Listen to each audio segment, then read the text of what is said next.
Are you ready, kids? Hello, it's Simply a Million, and welcome back to SpongeComs. Yes, another SpongeComs, as if that whole flood last week wasn't enough. Sorry about that. But this week's episodes are Season 4, Episode 7, or Episode 67 overall, Enemy in Law, and Mermaid Man and Barnacle Boy 6, the motion picture. And both these episodes are pretty good. I'm just going to say that up front. I think they might even be a little underrated, even in terms of enemy in law. You could say it as either enemy in law or enemy in law.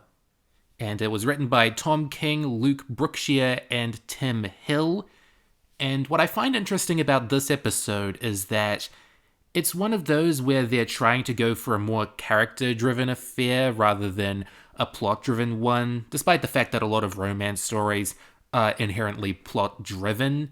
They're always sort of a mix of we've got to do these tropes, but we've also got to make these characters that can work within these tropes. And I guess the weakest thing you can say about this episode is that it is very gimmicky by nature, just doing this very sitcom-y thing about Plankton falling in love with Mr. Krabs' mother, and not exactly knowing it at first, but then he finds out something about her, and then something happens.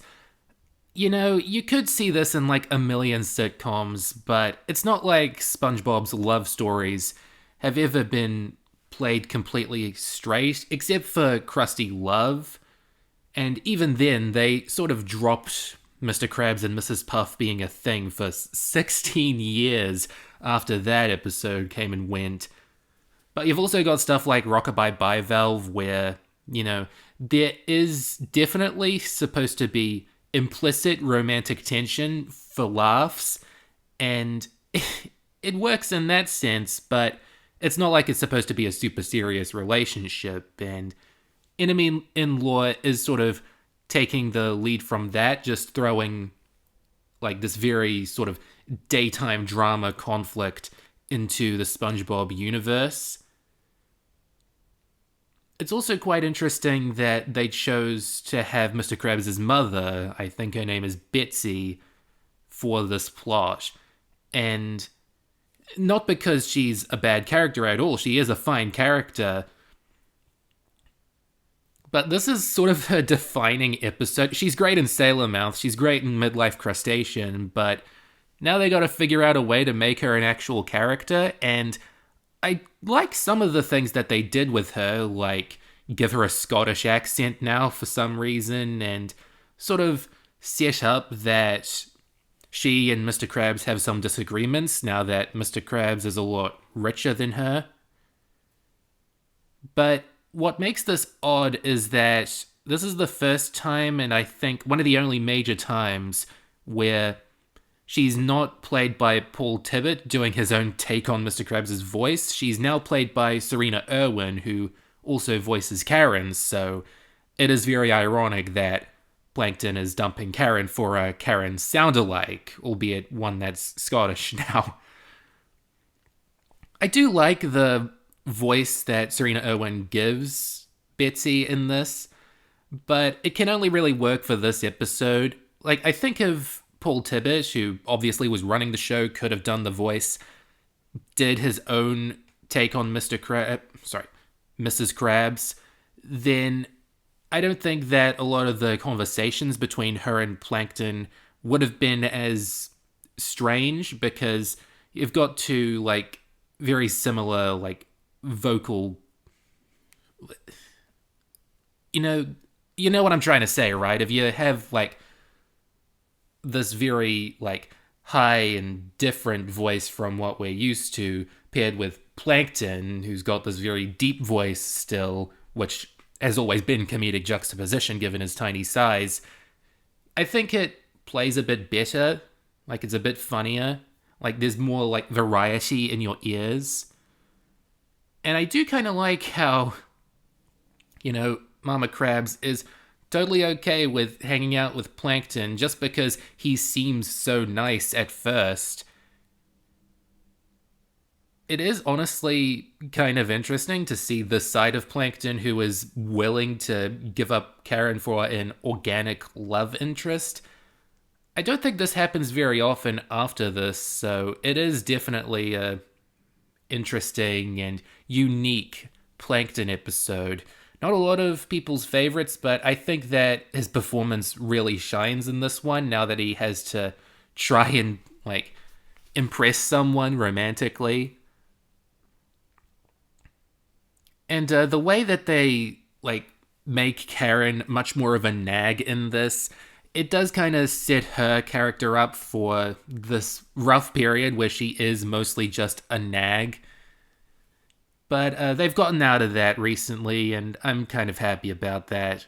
What's also very interesting about this episode is that there are a lot of implicit references to prior episodes. Like, obviously, you've got, Krusty Love as a base of reference for, a crustacean love story. They've got a few more of their live-action cutaways than usual for Season 4, which is good.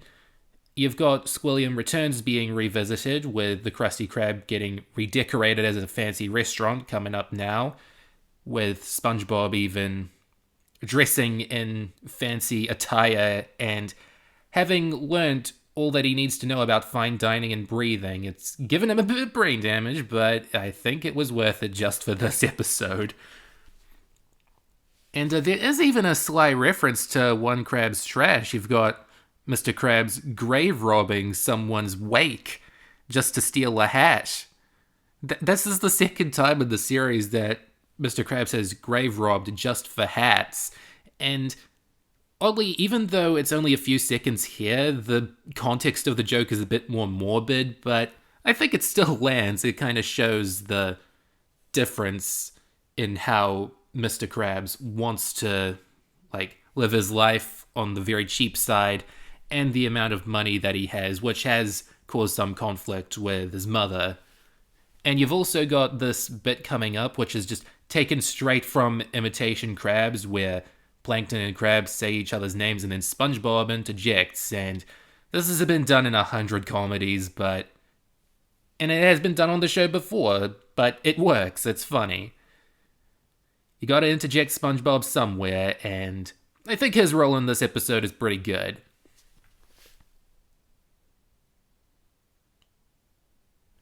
That's about as much as I can say about this one, so I'm just gonna blabber for the next 5 minutes about what's on the screen.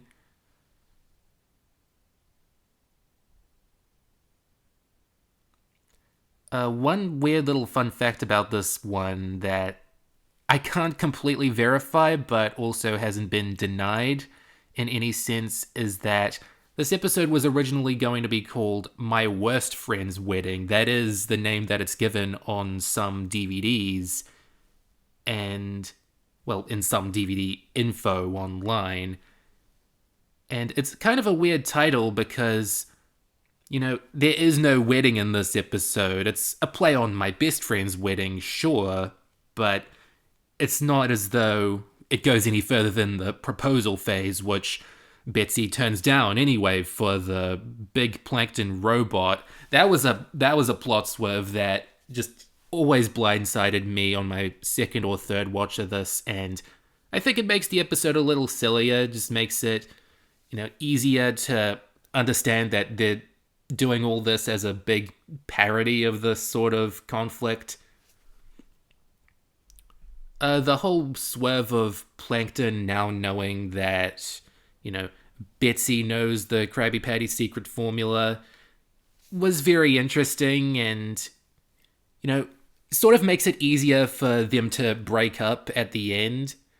But it is this is the second week in a row where we've got an episode that is going to be retconned by friend or foe. It would have been very weird if they, stuck with this, alternate history where, King Krabs stole the Krabby Patty secret formula from the future in medieval times, and now it's a big old, secret family recipe. But I do really like Friend or Foe and the spin that they put on the Krabby Patty Secret Formula origin story. And this is a good visual, using a clam for like those little clamshell wedding boxes. That's a clever use of that sort of case.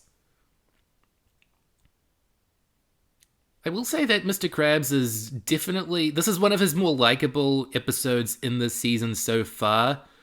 Like, they still definitely, in this era, like to push that he cares more about money than anything else, except for when, like, something is threatened. One or two things are threatened, like SpongeBob's mental health or the sound of a cash register chiming.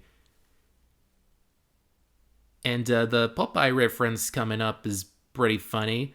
Like, I didn't watch much Popeye as a kid, but I still found this to be a really weird and funny way of showing that, Betsy's kind of strong. She can fling plankton from the Krusty Krab to the chum bucket just as well as her own flesh and blood.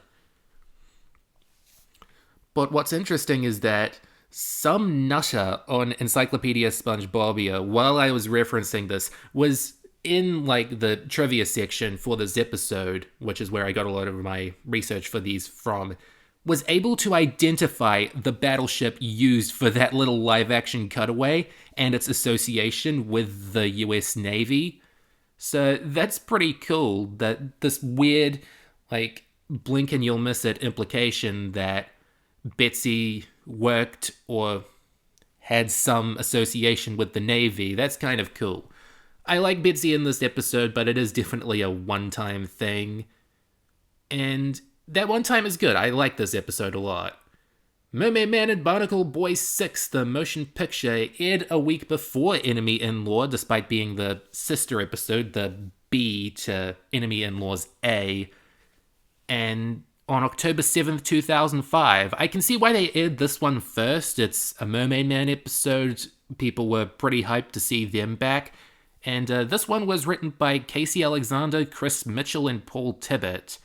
Some more old and new faces in the writer's room. Chris Mitchell worked on a few episodes in season 1, mostly as a storyboard artist. You see, a lot of the SpongeBob writers were just storyboard artists previously, but then had to become writers, and that is changing how the show functions. But you've also got Casey Alexander, who works for Warner Brothers nowadays, but was faithful to SpongeBob for a long time, wrote for the show for nearly a decade after this episode, and I think he got off to a strong start with this one, but maybe it was also Chris Mitchell and Paul Tibbett helping out. A fun fact about this episode is that it was the first episode of Season 4 to ever be confirmed. I went over this in the SpongeComs for the Season 4 premiere, but this is the first episode that the New York Post announced on February 23rd, 2005. People knew that a Season 4 was coming, but this was the first episode where, any information was known about it. And this must have been shortly after the recording session with Ernest Borgnine and Tim Conway, who, of course, reprised their roles as Mermaid Man and Barnacle Boy. And they do a good job in this one, but you can tell that, the continuity with Mermaid Man and Barnacle Boy 5 has been cut off, that they've sort of reset the status quo. Barnacle Man is back to being Barnacle Boy. Maybe Mermaid Man forgot, he is more senile here. And that is the thing. As these beloved actors got older, they sort of made the characters more senile and useless, which is an unfortunate coincidence in hindsight, but they still have funny lines here and there. Ernest is a crack up in this. And it is, very prophetic that they made this episode about a superhero movie coming out, because, superhero movies just completely blew up in the years following the airing of this episode. They were already kind of back with X-Men and Spider-Man in the early 2000s, but, we're 3 years away from the MCU starting, and that just became a humongous, moneymaker for these big Hollywood studios, and like the writing quality definitely got more wavy over time as just more stuff was pumped out, and it didn't know when to end. I'm not a big like MCU or DCEU follower, but I do know that comic book fans, superhero fans are always going to be a bit like nitpicky and protective of what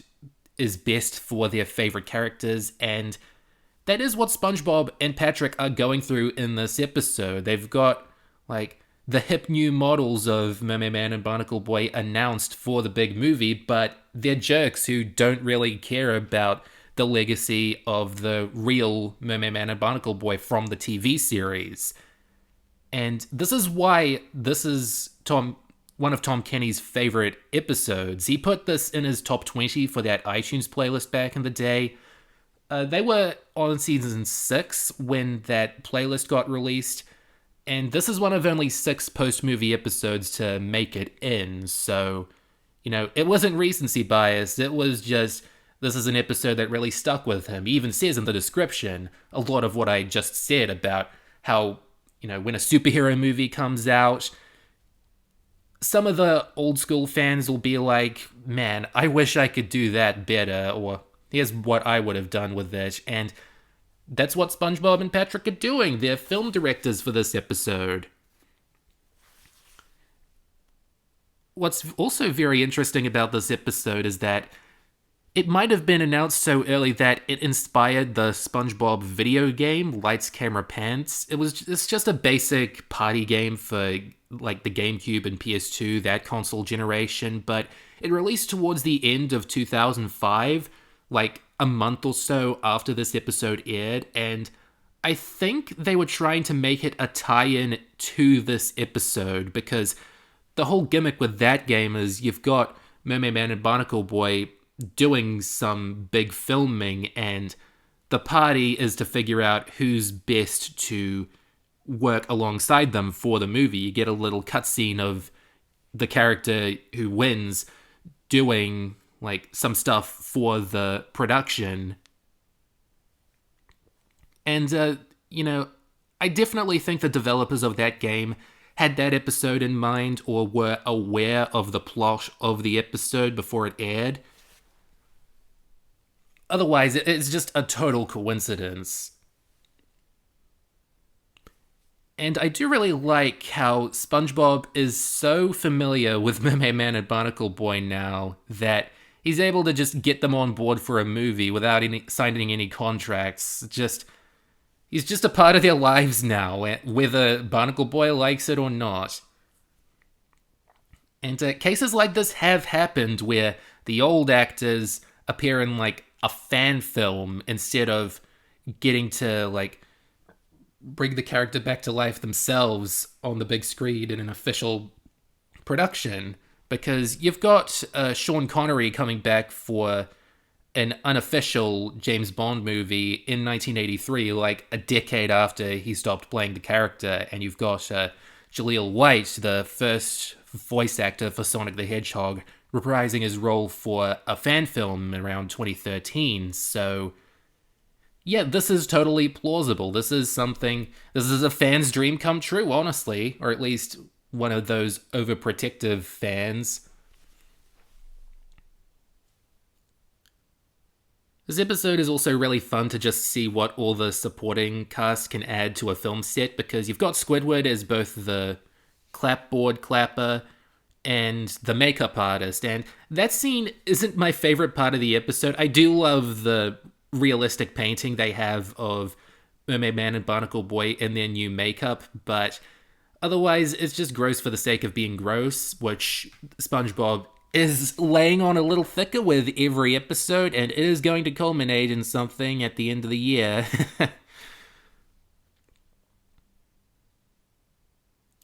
You've also got Pearl being like the leading lady for this movie, which is good to see because Season 4 hasn't been very kind to her so far, and guess what? It still isn't kind to her. She cries a lot and she becomes a car. Does some sound effects too, but This is her most active role of the season so far. Good for her. Sandy gets to be the boom operator, gets to do a little more of that extreme stuff to remind you that she's not a complete scientist at this point. You've got Patrick being the cinematographer, doesn't really work out for him. You've got Plankton, doing the boom mic stuff. It's just a good ensemble piece for SpongeBob. One of the first massive ensemble pieces of the post-movie era. Funny Pants kinda leans into it. Dunces and Dragons is set in a different time period, but this really has this sense of, these are all these characters that people love. Let's just put them in a fun location and make them do funny things, which sort of makes this a decent sequel to Mermaid Man and Barnacle Boy 5, because that also had that sense of an ensemble piece, just bring everyone together, make them do something superhero-ish. And here they are in another superhero-esque situation. And I do really like how, even though Mermaid Man is slowly losing his marbles, his senile ramblings do end up saving the day. He ends up, inspiring SpongeBob all over again after he has an incredibly realistic depiction of a director's breakdown in Hollywood. Guess what? A lot of Hollywood directors do suffer a lot of stress. And sometimes it isn't pretty, but SpongeBob at least doesn't take it out on anyone other than himself, which is, he's one of the, saints of Hollywood when you think about it. And the ending is kind of weird, because why would the Mermaid Man fan club not get to go to the premiere? But I don't know. The main cast were jerks for this big reboot, so,